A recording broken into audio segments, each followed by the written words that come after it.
Okay, guys, this is the movie I was telling you about. So there are several books. We'll talk about those later.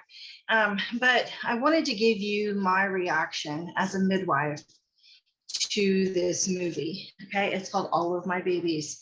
And I will try to keep the interruptions to a minimum. But are you ready? Here we go. Let's see if I can get this. Washington, D.C. It's beautiful.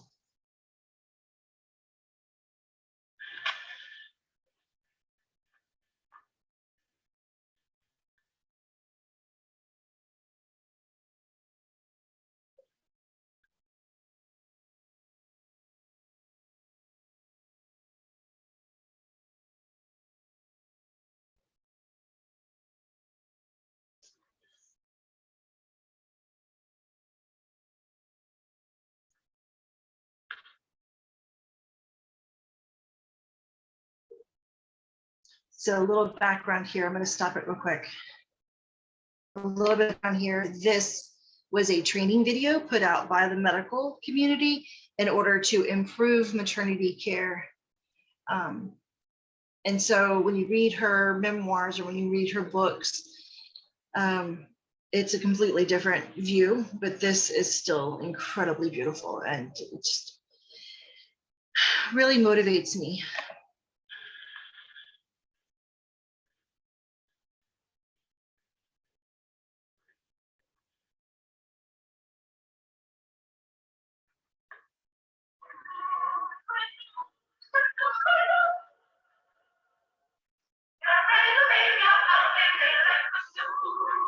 Could they have had any more racist song?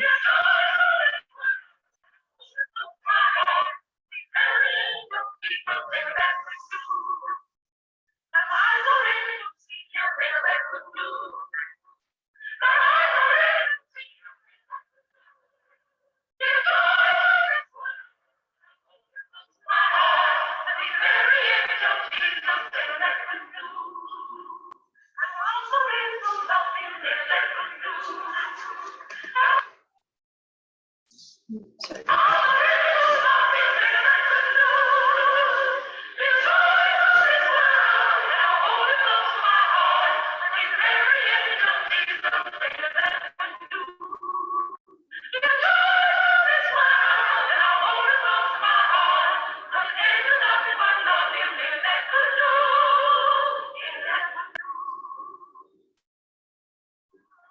I want you to meet Mrs. Mary Cooley, a midwife who lives in Albany, Georgia.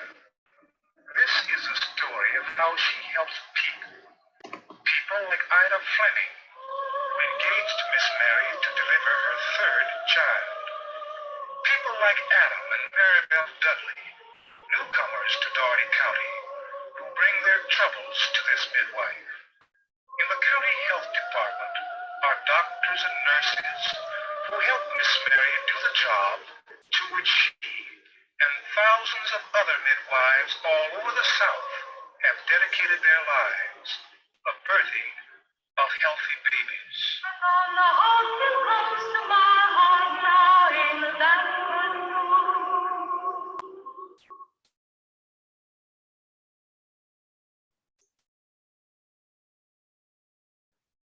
All these your babies, Miss Mary?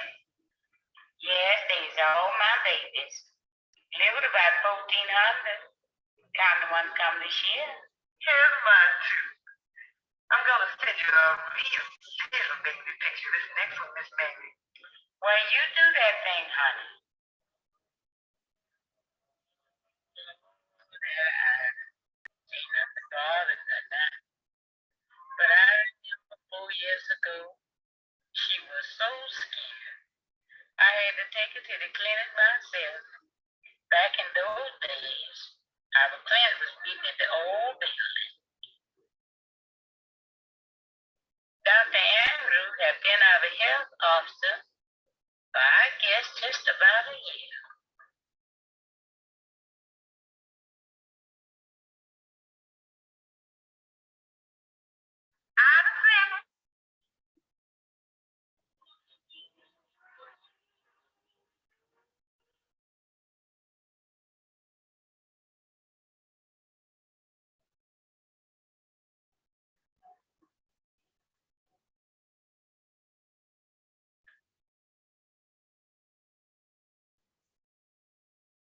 Dixon always try to help mamas feel easy the first time in the clinic.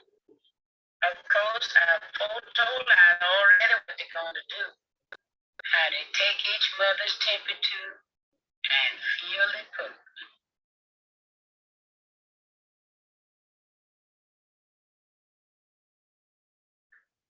Every time a mother comes to the clinic, they measure her blood pressure.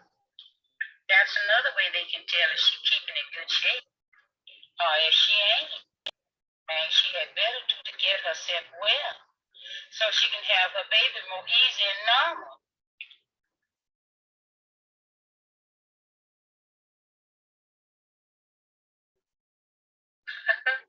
Ida's doing just fine. The first visit, they draw off a little blood for a test, and in 8 months, they do the same. That's to see if the mother needs to take the treatment. Every time the mother comes to the clinic, she brings along a little bottle of her water for a urine test. That's to make sure that her kidneys is working all right.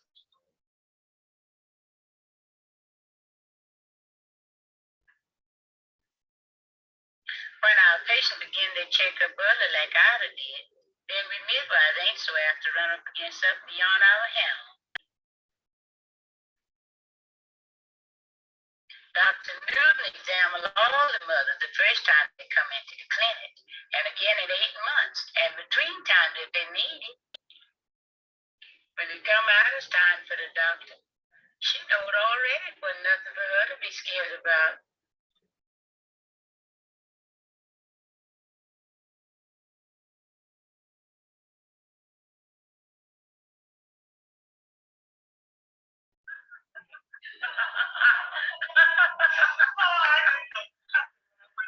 Yes, honey, but you know the plenty now. Come on over, let's look at your baby thing.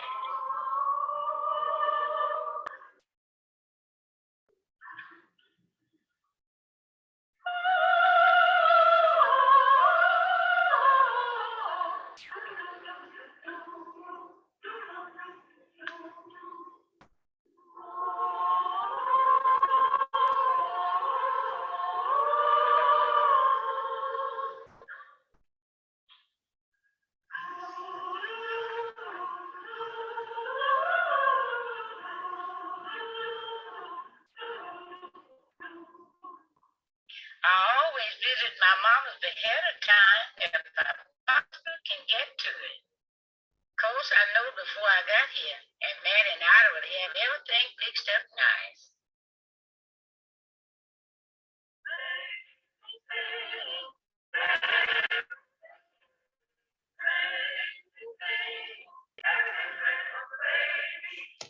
So they're about to show you the birth kit. And I just want to kind of point out for those who are be training under me that very little was actually needed. And today, the reason I don't charge people for a birth kit is because I need very little. Like I have emergency equipment, but that belongs to me and I don't leave it with the mom. And we'll get to that in another thing, but I just want you guys to pay close attention to what birth looked like then.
recording.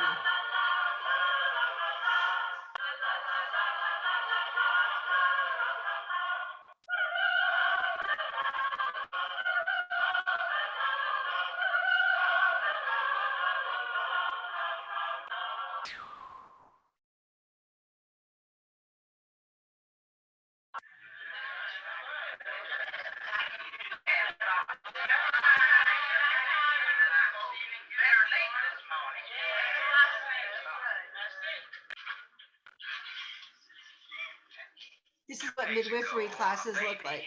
Delivered by a midwife died when it ought to have lived. As your health officer, it was my duty to find out why that baby died. My examination showed that his cord got infected, and you all know what that means. Something wasn't clean. Maybe the midwife didn't boil her scissors long enough. Or it could have been that the dressing she used wasn't sterile. Or it might have been that she got in a hurry and didn't wash her hands. Okay, so I'm going to stop it right here just so I can share some truths with you, just you're not under this impression. So when we buy our scissors from In His Hands or one of the other sources, Precious Heroes, they don't come sterile, and it's not necessary to be sterile. In Uganda, we use a double-bladed razor, and we hold it with our in between, and we kind of saw through the cord instead of using scissors. And they used to chew through it with their teeth, and in the old days, we used to take sawgrass. In Uganda, they would use a type of sawgrass, and they would saw through the umbilical cord. And so if the baby had an umbilical cord infection, it wasn't because things weren't sterile. And so here's the thing, once something's open and it's exposed to the air, there is no such thing as sterile. Okay, so sterilization occurs under heat and typically pressure. And once open, nothing is sterile anymore. So the likelihood that this was because of a dressing or because of the scissors is not correct. More likely it was due to the tie or band or whatever the source was not tight enough.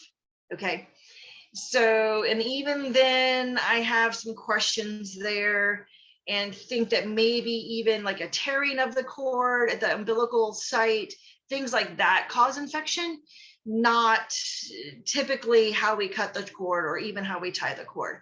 So we'll talk about that. I'll make sure I write that down. We'll talk about that later on when we talk about newborn care, and how to address that and how to watch for infections there. Most people were never going to have a problem with that. As a matter of fact, my second to last child actually had an umbilical cord infection.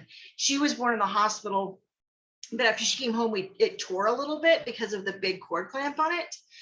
And that tear kind of ended up with an infection around it. And what we did to reverse that or to clean it up or to heal it was, once I noticed it was smelling foul and was kind of getting stuck to everything and kind of have scabs on it, I started applying breast milk several times a day, and I'd wash it off with warm water, apply breast milk, and move on with my life. So this was probably aftercare, not necessarily at the time of the birth. I'm gonna keep going. I'm sorry. Well,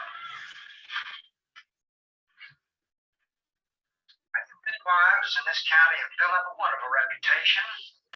You work hard, and I know how difficult it is to keep things clean in some of the homes where you have to go. But your record shows that you can keep clean. And when something like this happens, so not all the houses you're going to go into are clean. One particular house that Kathleen went into had a goat running through the house, going potty on all the surfaces. You will see some things that maybe are going to be hard to explain here. I've been into some houses before where roaches were just climbing all over my equipment as I was there, and it's not a condemnation of the parents. It's just a situation that they find themselves in.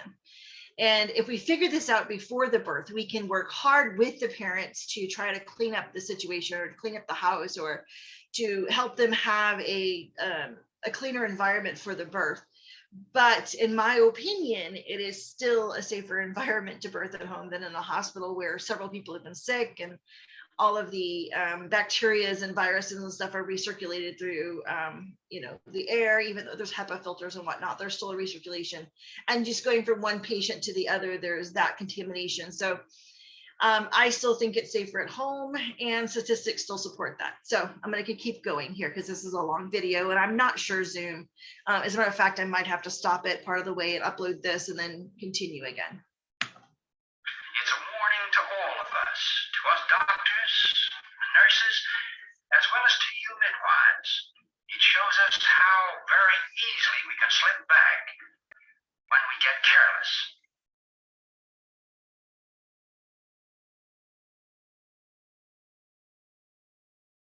So I do cord ties just like this. I've been doing. I do not tie them the way that she was tying them. I tie them around once, twist it, make a square knot, around again, and then come back over the same section and make another square knot, and then make another square knot on top of that. And it has served me quite well with all of my births except one.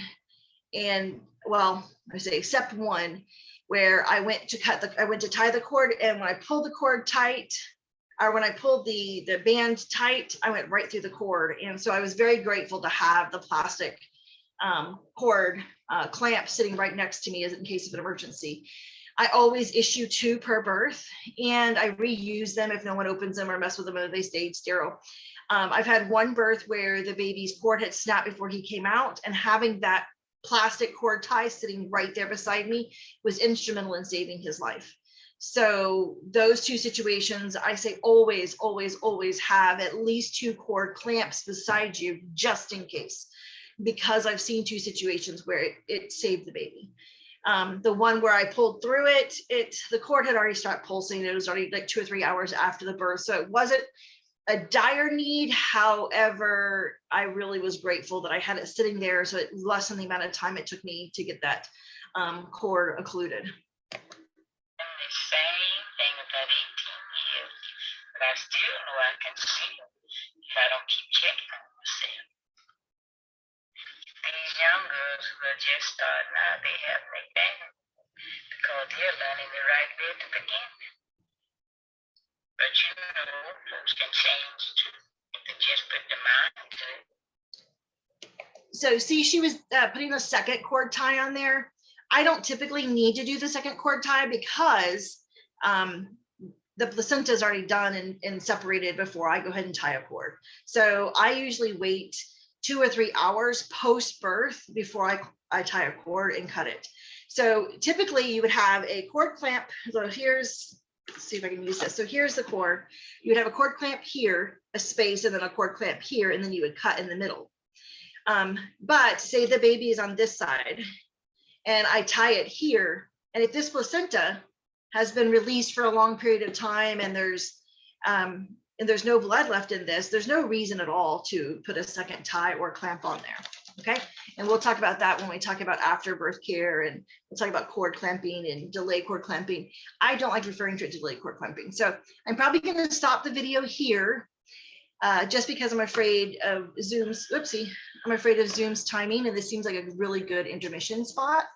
So we'll just call this All of My Babies Reviewed by a Midwife Part 1, and stay tuned for Part 2. Let me see if I can get this. Okay, guys, see you soon.